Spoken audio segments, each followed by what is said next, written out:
ايه اللي احنا المفروض ان احنا نعرفه عن مصطفى كامل؟ ان هو اسس الحزب الوطني 1907، مش مهم التاريخ ده.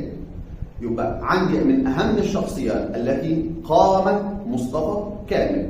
عمل ايه مصطفى كامل؟ كان محامي، كان الراجل عنده خطط عظيمه بيحاول من خلال الخطط بتاعته ان هو يشجع المصريين على المقاومه، كان يدفع اليأس، صاحب العباره المشهوره لا يأس مع الحياه ولا حياه مع اليأس.